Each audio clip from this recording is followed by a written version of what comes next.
నమస్కారం అండి.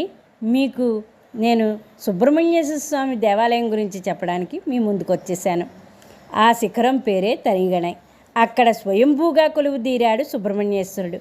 5 అంతస్తుల రాజగోపురంతో కనిపించే ఈ పుణ్యక్షేత్రం తమిళనాడులోని తిరువళ్ళూరు జిల్లా తిరుత్తణిలో ఉంది. శివపురాణం ప్రకారం తారకాసురుడనే రాక్షసుడు పరమశివుడి కోసం తపస్సు చేశాడు. దానికి మెచ్చి స్వామి ప్రత్యక్షమైతే శివుడి తనయుడి చేతిలోనే తనకు మరణం వచ్చేలా వరమిమ్మన్నాడు. అప్పుడు పరమేశ్వరుడు ఇంకా యోగిగానే ఉండడం వల్ల శివుడికి సంతానం కలగదనే ఆలోచనతోనే ఆ వరాన్ని కోరాడు. దానికి స్వామి సరైనడంతో తారకాసురుడు ముల్లోకాల్లోని దేవతల్ని ఇబ్బంది పెట్టడం ప్రారంభించాడు. చివరకు బ్రహ్మాది దేవతల సూచనతో మన్మధుడు పరమేశ్వరుడు జ్ఞానం నుంచి బయటకొచ్చేలా చేశారు. అలా శివుడు పార్వతీదేవి తన కోసం చేసిన తపస్సు గురించి తెలుసుకుని కళ్యాణం చేసుకోవడంతో ఆది దంపతుల తనయుడిగా కార్తికేయుడు అవతరించి తారకాసురుడిని సంహరించాడు. ఆ సమయంలో ఆగ్రహానికి లోనైన కార్తికేయుడు ఇక్కడకు చేరుకుని సత్వన పొందాడు. తన కోపాన్ని తగ్గించుకోవడానికే ఇక్కడ వెలిశాడని గాథ. అలాగే సుబ్రహ్మణ్యేశ్వరుడి భార్యల్లో ఒకరైన వల్లి ఈ ప్రాంతంలోనే ఒక భక్తుడికి శిశువుగా పొదల మధ్య దొరికిందట. వల్లి చిన్నప్పటి నుంచే సుబ్రహ్మణ్యేశ్వరునే వివాహం ఆడాలనుకునేది.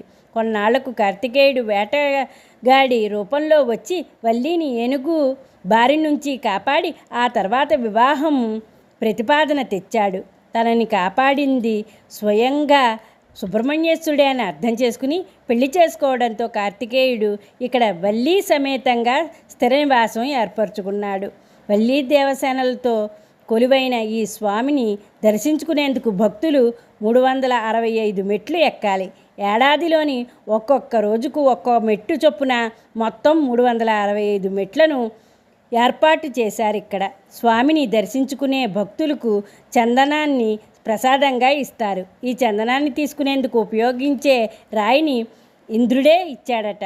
ఆ రాయిపైన తీసిన చందనానికి స్వామిని అలంకరించేసరికి ఔషధ గుణాలు వస్తాయని నమ్ముతారు. అందుకే ఆ చందనాన్ని నీటిలో కలిపి తాగుతారు.